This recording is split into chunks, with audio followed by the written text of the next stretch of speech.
BJD सरकार जिबा परे मोहन माझी निजकू लोकों मुख्यमंत्री बोली कहउचंती। लोकों भेटिबा सह सेमानक अभियोग मध्य शुणुचंती, जहाँकि 24 वर्षर सरकार रे होई नथिला। आ लोक माने भी सीधा सड़क नवीन को भेटी पारि नथिले, किंतु एबे भी लोकों पसंद नवीन पट्टनायक। विरोधी दल रे थिले मध्य कमिनी तांको क्रेज। राज्य रे मोहन माझी को मुख्यमंत्री भाबरे जेतिकी लोकप्रियता मिलिबा कथा ताठू अधिक नवीन को मिलुछि। एक कथा आमे कहूनाहु, एहा खोद बीजेडी नेता कहउचंती। एहा परे जोर होईछि राजनैतिक बयानबाजी।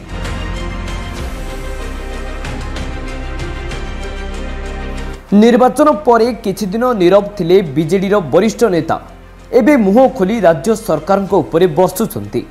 एहारी भितरे विरोधी दलर उपनेता प्रसन्न आचार्यଙ୍କ बयान राज्य राजनीति को सरगरम करिछि। ओडिशार मुख्यमंत्री भावे लोके नवीन पट्टनायक को जानती। ओडिशावासीଙ୍କ मनरे अछंती नवीन। केवल प्रसन्न नुहंती, बीजेडी रो जनक परे जणे नेता नवीन मुख्यमंत्री बोली सफेई देउछंती। एवं आमर सांगठनिक कार्यक्रम वर्ष तमाम चले। आम सरकार थिले भी चले, आम सरकार नथिले भी चले। देखो आमर पदयात्रा मुकाली नुआ नुहे। आम अतीत में बहु वर्ष पदयात्रा करके आसुचु। बर्तमान पदयात्रा करूँ एवं प्रारंभिक अवस्था में जहाँ जमापड़ी जे विपुल जनसमर्थन आमको सहर ठार गाँ पर्यंत ये पदयात्रा मिलूँ। आप देखिए विभिन्न जगार आम जो पदयात्रा कार्यक्रम होह शह हजार हजार संख्यार केवल आम दलर कर्मी नुहति, साधारण गाँवासी सामिल होती।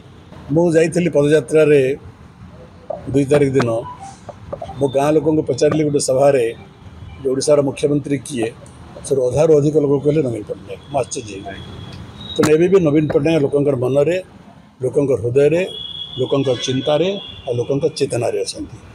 एहा परे बीजेडी वरिष्ठ नेता प्रसन्न आचार्यଙ୍କ उपरे बर्षिछंती पूर्वतन बीजेपी सभापति समीर महांती। 24 वर्षर ह्यांगओवर जाई नथिबा कही बीजेडी को टार्गेट करिछंती।